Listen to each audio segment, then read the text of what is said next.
G'day, Jeff checking in from the from halfway up a rata tree.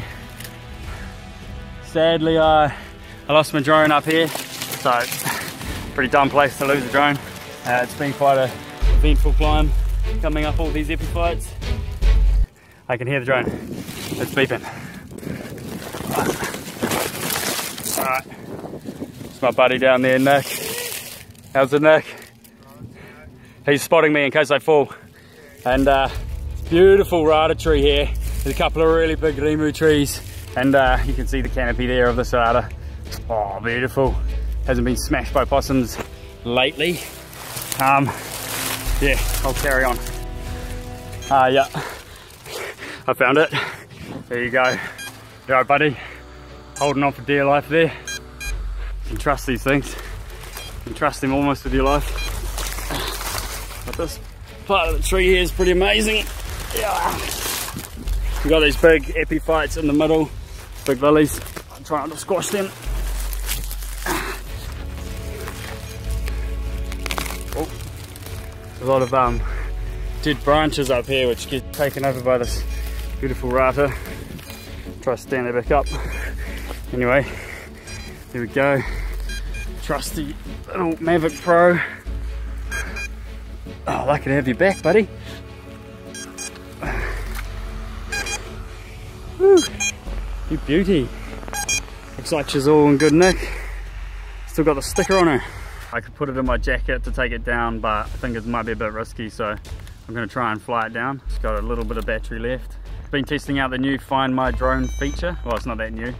Anyway, it works alright. Gimbal seems to be pretty happy, which is probably the most sensitive part about the Mavic. The gimbal goes pretty quickly if you crash it, so I think I'm pretty lucky today. Turn the battery on, turn the remote on. There we go, plug this in.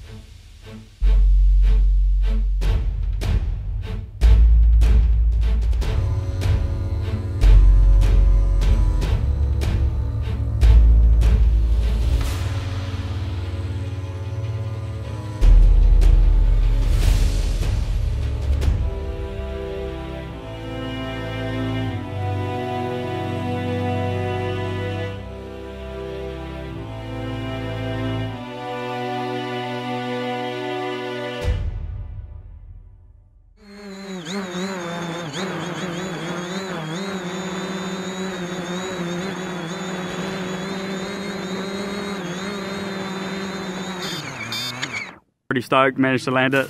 Choice as. Hey, while I'm up here, I might as well introduce you to my friend, Metrositis perforata. Beautiful little rata. The leaves only grow this big and has a nice little white flower, which is just stunning. Unfortunately, it's finished flowering at the moment. And it tends to grow up other trees as an epiphyte. You can see it here just dangling out. Stunning, stunning plant, and also very important for our native bee populations. We've also, up the tree here, got a very nice type of orchid, quite special. Two different kinds. This one here, Arena autumnalis. This one here, Arena macronata. Oh, we get a visual on that. Look at that, just stunning. Got this one there. Astelia histata and Astelia trinervia.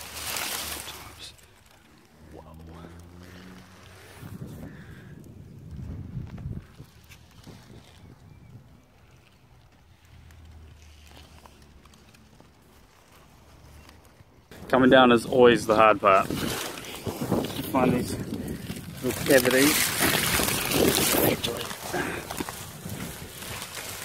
Pretty dumb to come down filming, but thought I'd just show you fellas what it's like up in the tree. Let's slip down here. And there we go. Kind of have to hold on to these roots up here from the rata. They're all a bit dodgy, and a lot of the time the tree falls, it slips down a bit, and I really don't like disturbing the vegetation up here. But yeah, we're making do. Good to be up here, really beautiful to enjoy the view. It's a different world. It's like going back a few hundred years. Sad thing, there's no birds. It'd be really nice to hear some birds. I saw one pigeon before, but yeah, New Zealand has a big problem with predating pest mammals that eat up our birds. It's springtime now. Let's hope we can have a few maybe aerial drops control these buggers. It's been a hectic climb. That I wouldn't recommend it. I also wouldn't recommend crashing your drone into a tree. Keep the sensors on. I didn't actually have the sensor on. I was going down. I didn't know I was going down on top of a tree. And it also pays to look. Turn the gimbal down, have a little look. Doesn't harm. Got the drone, bro? She's here, mate. Oh, look at that beautiful thing. Unbelievable. These drones are really helpful, especially for conservation advocacy. Like being able to show Whangamatahe, classic Coromandel Beach, and the absolute devastation that possums have done to our iconic Pōhutukawa trees down here. Just disgraceful. Hey, thanks for watching. Till next time, Jeff Reed NZ. Cheers, guys.